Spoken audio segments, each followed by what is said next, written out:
अरब countries अपने mega projects को लेकर दुनिया भर में चर्चा में रहते हैं। अब चाहे वो सऊदी की लाइन सिटी हो, कुवैत की सी सिटी या दुबई के पाम आइलैंड और बुर्ज खलीफा।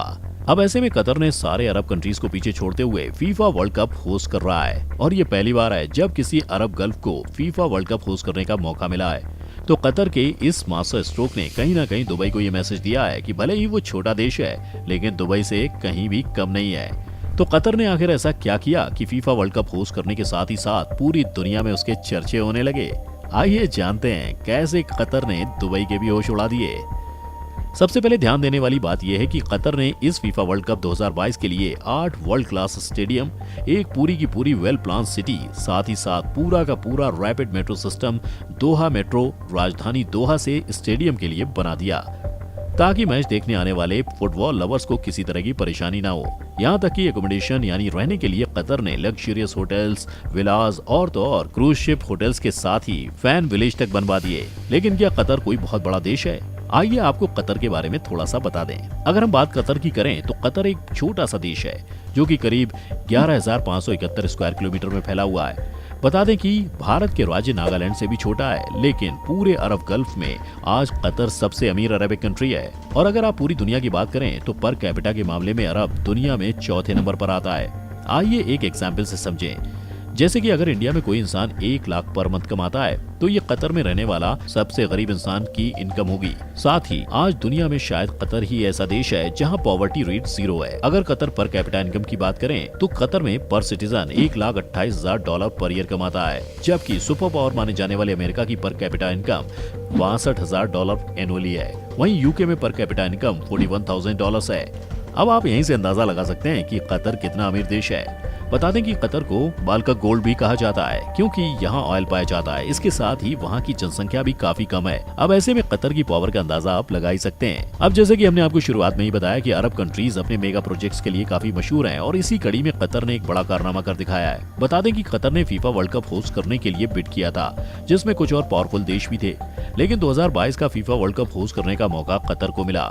खैर, इसमें बहुत सी कंट्रोवर्सीज भी हैं। जैसे कि साल 2010 में ही जब फीफा ने कतर के मेजबानी का ऐलान किया था, तब से ही वर्ल्ड कप 2022 कंट्रोवर्सीज में है। कतर ने अमेरिका, ऑस्ट्रेलिया, साउथ कोरिया और जापान जैसे देशों को पीछे छोड़कर होस्टिंग हासिल की। तो ये कई लोगों के लिए एक झटके जैसा भी था, क्योंकि कतर जैसे छोटे देश जिसके पास ना तो वर्ल्ड कप के लायक स्टेडियम्स थे ना ही इंफ्रास्ट्रक्चर, तो ऐसे में कतर पर आरोप भी लगे कि कतर इसके लिए फीफा के ऑफिशियल्स को रिश्वत दे चुका है। हालांकि बाद में फीफा ने इन आरोपों की इंडिपेंडेंट इन्वेस्टिगेशन कराई थी, जिसमें कतर के खिलाफ कोई ठोस सबूत नहीं मिला। हालांकि कतर ने इन आरोपों से इनकार किया था कि उसने रिप्रेजेंटेटिव्स के वोट खरीदे, लेकिन कतर ने हार नहीं मानी और 10 साल के अंदर ही 8 शानदार वर्ल्ड क्लास स्टेडियम और इंफ्रास्ट्रक्चर खड़े कर दिए, जिसे देखकर दुनिया हैरान होने के अलावा कुछ नहीं कर पाई। द गार्डियन के मुताबिक कतर ने पिछले 10 सालों में हर हफ्ते लगभग $500 मिलियन खर्च किए। इस हिसाब से अगर 10 साल का हिसाब लगाएं तो लगभग $230 बिलियन। अगर इंडियन रुपीस में कहें तो लगभग 19,000 अरब रुपए, जिसमें 8 world class solar powered stadium, और ये सभी स्टेडियम कतर की राजधानी दोहा से 55 किलोमीटर की रेडियस में ही है। गल्फ कंट्रीज में रेगिस्तान है और यही वजह है कि यहाँ का टेम्परेचर बाकी देशों के मुकाबले काफी ज्यादा होता है। ऐसे में खिलाड़ियों और दर्शकों की सुविधा के लिए स्टेडियम में एयर कंडीशनर लगाए गए। इसके साथ ही कतर आने वाले टूरिस्ट के लिए करीब 1,75,000 कमरे तैयार किए गए। अगर स्टेडियम्स की बात करें तो ये भी दुनिया में पहली बार है कि किसी ओपन एयर स्टेडियम को एयर कंडीशन बनाया जा रहा है। बता दें कि ये काम डॉक्टर कूल के नाम से मशहूर mechanical engineer doctor Saud Ghani ने किया है। गनी के मुताबिक अगर स्टेडियम के बाहर का टेम्परेचर 52 डिग्री सेल्सियस रहा तो अंदर का टेम्परेचर 22 डिग्री सेल्सियस रहेगा। ओपन एयर स्टेडियम के लिए एयर कंडीशनिंग करना एक बहुत मुश्किल काम है, लेकिन कतर में स्टेडियम को कूल रखने के लिए ओपन एयर एसी तैयार किया गया और ये बेहतरीन तरीके से काम भी कर रहा है। और यही वजह है कि इस स्टेडियम में खुला वातावरण होने के बावजूद यहाँ बैठे ऑडियंस को गर्मी का एहसास नहीं होने वाला है। ये टेक्निक बेहद खास है और इसे तैयार करने में कितना खर्च आया, इस बात का अंदाजा लगाना भी काफी मुश्किल है। आइए जानते हैं कतर के इन 8 स्टेडियम्स के बारे में जिन्हें $1 बिलियन खर्च करके बनाया गया है। सबसे पहले कतर की राजधानी में बने स्टेडियम दोहा में लुसैल स्टेडियम की बात करें। ये stadium Qatar FIFA world cup में सेंटर ऑफ अट्रैक्शन होगा, क्योंकि ये वर्ल्ड कप में सबसे बड़ा स्टेडियम होगा। इसके साथ ही यहाँ गर्मी से निपटने के लिए खास कूलिंग सिस्टम लगाए गए हैं और यहीं पर वर्ल्ड कप का फाइनल खेला जाएगा। बता दें कि इसका कंस्ट्रक्शन साल 2017 में शुरू हुआ था और ब्रिटिश इराकी आर्किटेक्ट जहा हदीद ने इस स्टेडियम का डिजाइन किया है। बता दें कि ये पूरा स्टेडियम पारंपरिक मोती मछली पकड़ने वाली नौकाओं के पतवारों से इंस्पायर्ड था और इसकी दर्शक क्षमता 40,000 के करीब है। दूसरा स्टेडियम है ट्रांसपोर्टेबल स्टेडियम, यानी वो स्टेडियम जिसे इस्तेमाल के बाद पूरी तरह तोड़कर कहीं और शिफ्ट किया जा सकता है।